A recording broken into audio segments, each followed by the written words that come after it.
Hey now, welcome my friends back to Art House Radio. I'm Troy Ramos, your forever host. I took a long break. I'm refreshed. I missed this. I wanted to get back to it. This podcast has been on the air for about 3 years. Took a long break, had a lot of other projects. If you listened in the past, about 200 episodes are up on Apple Podcasts, Spotify, Stitcher, wherever you might find podcasts.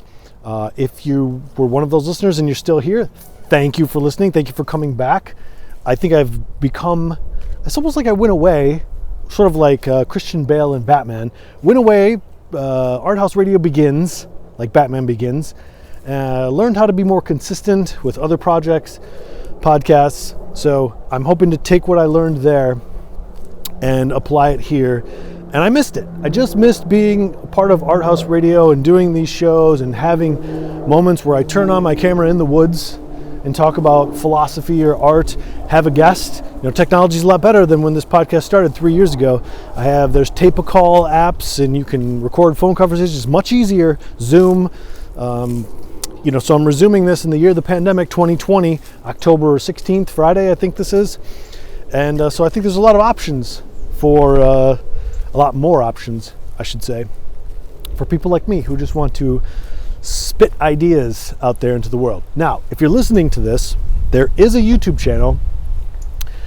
I intend the episodes to be the same. So I'm just going to take the audio from this video and put it up on Apple Podcasts, Spotify, wherever. I may do something different, like if I get the Patreon going again. You can find us on patreon.com/arthouseradio. And I may do special things on there, but other than that, it's going to be basically the same thing. I'm just going to take the audio. So I'll try and remember that when I'm talking, or you can't see the beautiful woods that I'm walking through here. The things are falling a little bit.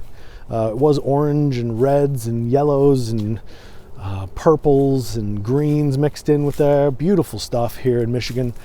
And I'm on the cusp of a long adventure, a couple month long project. Art projects, podcast projects.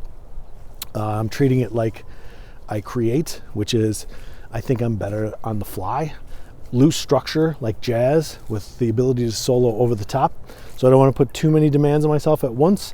That's happening right now. And I thought, what better way to bring Art House Radio back than on that adventure? So I'm going to be doing podcasts I'm going through Iowa, Nebraska, Salt Lake City, Utah, Boise, Idaho, Oregon. I'm going to be spending a lot of time in Oregon, probably go down through California and then back through Texas. Never been to Texas proper.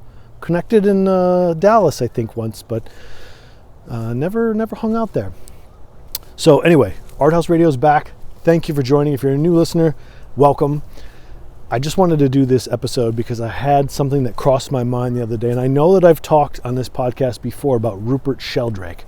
If you don't remember, Rupert Sheldrake was the guy who had the theory about how and I'm just going to use this example. I'm sort of giving my own example here. Rupert Sheldrake thought that there was like an iCloud. How should I say this? Like there was an iCloud of information that beings could tap into instinctively. It wasn't like a literal thing. It wasn't like an actual iCloud, or it wasn't like email or anything like that. It was something that we can connect to other beings or within a species through this instinctive communication device. I just wanted to plant that for what Rupert Sheldrake is kind of known for, because somebody was talking about him on a podcast and they mentioned what I'm actually going to talk about today, which is he also thinks, apparently, and I don't know if this is true, but he thinks that everything has a memory, even inanimate objects. Now, I don't know if when they said by memory, if they mean actual memory or if they mean residual energy, or what's the difference between the two. Residual energy, memory, if you step into a house and let's say there was a murder there, you can feel that and you don't want any part of that. Or they tell you that and then you start to think that you can feel that, but maybe you can't. Either way, it doesn't feel comfortable, you don't want to do it. So that's kind of, I think, what he's talking about. The reason I bring this up is because I was shopping the other day for a coat, and I put the coat on, and I immediately connected with that specific coat. I tried on another coat that was the same size just to see, because sometimes things are like a little bit, touch and go. Or I tried like a different size, same type of coat. But anyway, I only connected with that specific one. And I was like, you know what, I'm not sure. I'm going to think about this for a while. That's very typical of me, very picky. But then I when I got back later and I heard them talk about Rupert Sheldrake saying that everything has a memory, I started to think, wait a minute, am I experiencing that right now? Like, for example, this coat, let's just say it was at a corporate place. But still, even if there are mostly machines doing it, and by machines I mean underpaid people in a part of the world that we don't see or sympathize with, but we buy the clothes that they're forced to make for a nickel an hour. Nevertheless, did someone touch that coat, and did those threads and materials from that coat come from a place that I personally connected with, that maybe they were happy? So I picked up on something that was good, something that was positive, that I could sense, that I could feel through my interaction with that coat. Can that coat have a memory then? And was I tapping into it? Sometimes if you try on clothes, whether it's pants or underwear, whatever it is, condoms, you name it, you like the look of it, see how it feels, the aesthetics matter, the way it fits. Sure, that stuff matters, but in the end, what moves you to pick something? And if you pick something, but you end up discarding it, or those shirts that you buy where you think, oh, this is such a cool shirt, and then you wear it once, you're like, this shirt is terrible. Maybe your communication, your connection to that memory that Sheldrake was sort of talking about, maybe it was blocked. You were confused about something. You had things on your mind that day. Maybe that happened. But do you see what I'm saying? Like the things, the people and the energy that go into the materials, into the wood or into the yarn or into the cotton or whatever, were these things touched or incorporated by loving things? Did birds who were happy land on them before they were picked? The materials, I mean, not the people. All the way down the line, was the experience of that coat, is it a conglomerate or an aggregate of happy things? And then you try on, you're like, this is great. Same thing with a house. You chop down wood and it makes a fireplace, or it makes like a bedroom, and you think like, this has got a good vibe to it. Am I onto something? Am I crazy, or am I onto something here? And it made me think about, I thought about all these things when I tried this coat on, because I just thought, well, has this been happening my whole life? I think I've mentioned this before, but I remember Boy George, not Troy George, but Boy George said he never shopped for vintage things because he felt that they had an energy. He felt that they had good or bad, I guess mojo might be a way to put it. And I kind of understood that ever since I heard him say that on Parkinson on the BBC. I kind of understood what he meant.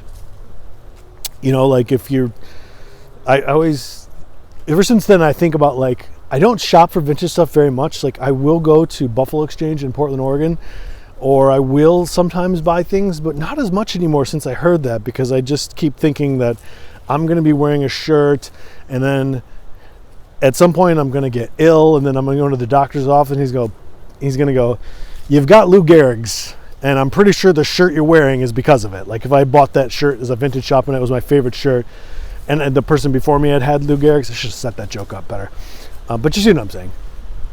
Anyway, let me know what you think. You can go to at arthouse.radio, new account, fresh account on Instagram. I didn't want to do the Arthouse 43, who produces this, who's like the parent company here. I thought it was confusing before to say, like, well, it's at Arthouse 43, but it's called Arthouse Radio, so I've got new Arthouse Radio stuff. And let me put the link up to the Gmail so you can send me your letters. Let me say one more thing before I go. When I first started this podcast back in Lansing, Michigan, in 2015, I think, something like that. It's supposed to be like 5 years, if that's true. I got an email from someone, a fan, which caused a bit of a Troygasm, let's say. I was so excited. She was from New Zealand, and I don't know if she's still out there, if she happens to listen to this. And I feel like I have to say this because we're talking about residual energy and all that. She sent me an email. It was so nice, and I don't want to go into the email because it's private, but she was just nice and saying like, yeah, if you're ever in New Zealand, which sounds like a beautiful country, let's get a drink, or I don't remember exactly, but it was a very nice email saying she loved the show and all that. I was so excited. I told everybody about it, and I forgot to email her back. And it wasn't until like 6 months later where I'm eating Captain Crunch, watching Rambo First Blood. And I'm like, oh shit, I forgot to email her back. And I got on there and I was like, I'm so sorry. Like, I'm an asshole. And I never heard from her again. So I feel like I just have to get that off my chest. If you send me an email, I want to respond right back. I said I want to. That's true. Sometimes I'm busy, but I will respond when I can. I try to stay on top of things. I want to hear from you. I want to know what you think about this. You can comment below if you're on YouTube. You can, if you're listening to this on Apple, go to Art House 43, click on Art House Radio where this is posted on the blog post. Leave a comment. You can click on the Gmail below, and that's it. I'm glad to be back. This feels good. It feels right. I am going to broadcast as much as I can during the week. I'm sure I'll get a consistent schedule, but I want to do it a couple times a week. Something like this, like videos like this, audio. If you're listening to this, same thing. Be the same exact episode, same conversation, same ramble. You got to ramble on, as Robert Plant once said. All right, folks, from the woods in Michigan, who knows where I'll be next? But I know this, I will see you there.